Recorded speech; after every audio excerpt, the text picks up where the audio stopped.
Hi, and welcome to another episode of Hot Takes with me, the Silver Fox, and we have a bit of good news. Up in Bucky, an SNP councillor has quit. He's more or less had enough of the party, and he's decided that rather than stand down and force an election, he's just going to quit the party and stand as an independent.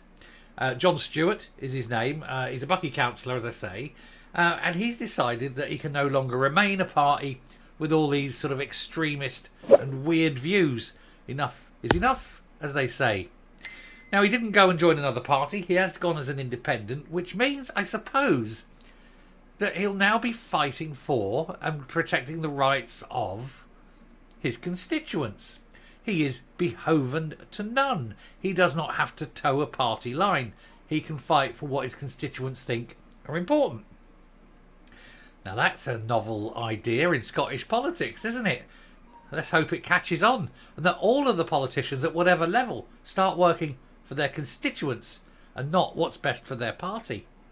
Seems a good idea, but I don't suppose it will catch on, of course. That's not what they do in Scotland.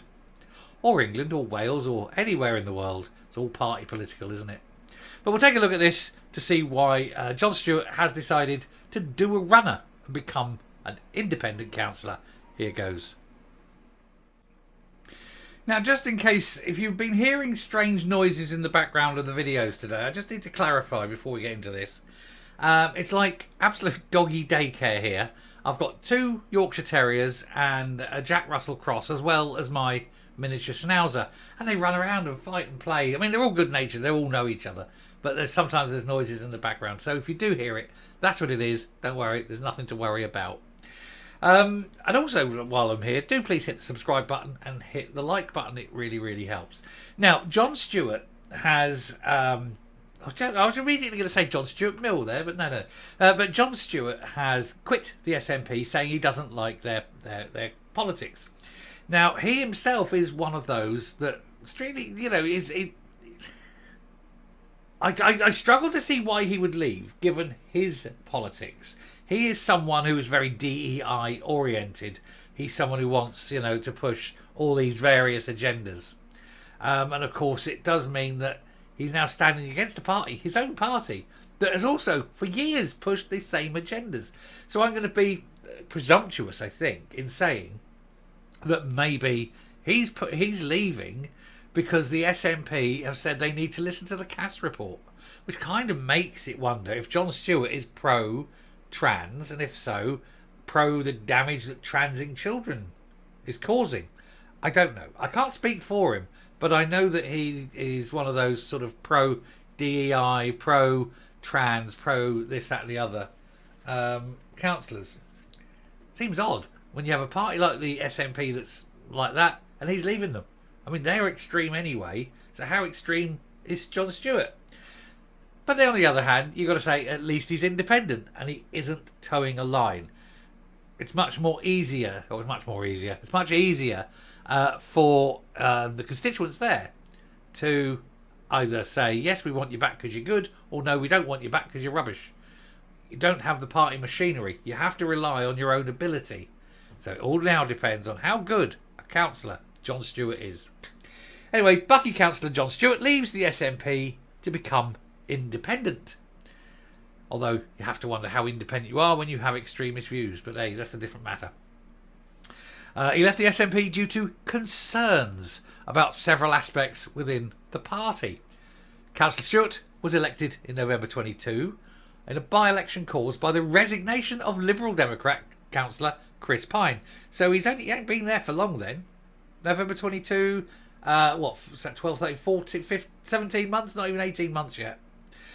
He's since represented the SNP, or just about 18 months, isn't it? He's since represented the SNP in Moray, but despite acknowledging that some constituents will be disappointed, he decided to leave the group. I don't know if there'll be too many people disappointed if this is his outlook on things, but anyway. He will instead sit as an independent councillor within Moray Council. Now, over and beside who he is and what he believes, it's still one fewer SNP councillor.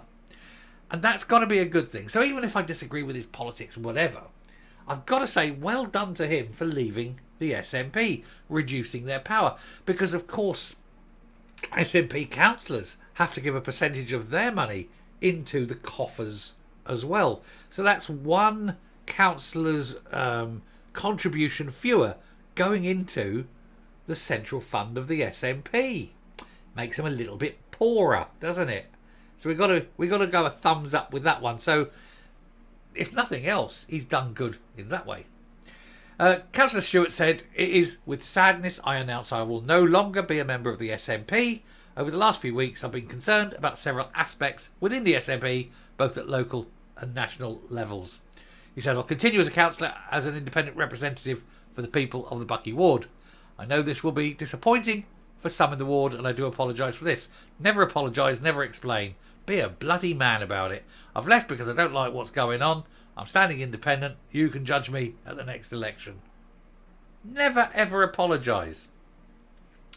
He said, "It's important that I hold on to inclusion, diversity and equality for all. Please tell me who is not included. Please tell me who's not got equality." I can't think of anyone who doesn't have the same equality as everyone else. He said, "To do that, it is right for me to become independent of any party." And in fact, the 2010 Equality Act makes sure that everybody's the same. So he's talking out of his ample backside, I think. "I do wish the SNP group in Murray Council all the best moving forward." Well, hardly that if you're leaving them. There you go. But there you go. He's a man of weak convictions, but he has done the decent thing.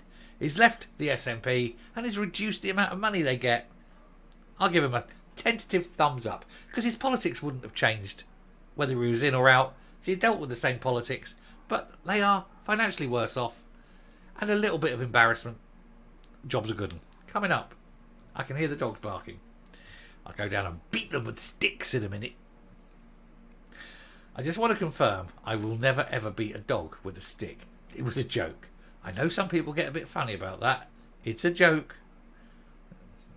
I breastfeed my boy. Now coming up. It seems every day there seems to be someone leaving the SNP. Certainly 2-3 a week.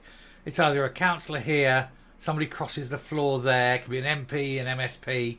It doesn't matter. Or there's a by-election, something like that. It's a constant whittling down of the numbers, and with it, of course, their funding. They lose money every time someone leaves, someone is defeated, every time. And that is a good thing. If you can slowly strangle the money supply, they'll be unable to fight any elections. And without that, they have fewer options when it comes to winning seats. Ultimately, we can defeat them totally by voting them out totally. Now, it does require tactical voting. It requires a knowledge of your local area. But look and see. And if you can swing a ward here, take a seat there. Eventually, they will be bankrupt and gone. And nothing can save them. No one wants to touch them with a barge pole now. They are just so toxic. And this really will be the final legacy, of course, of Nicola Sturgeon. Anyway, thanks very much for watching. Do please hit the subscribe button, ring the bell, leave a like, leave a comment, please share the video, and I will speak to you later. Bye.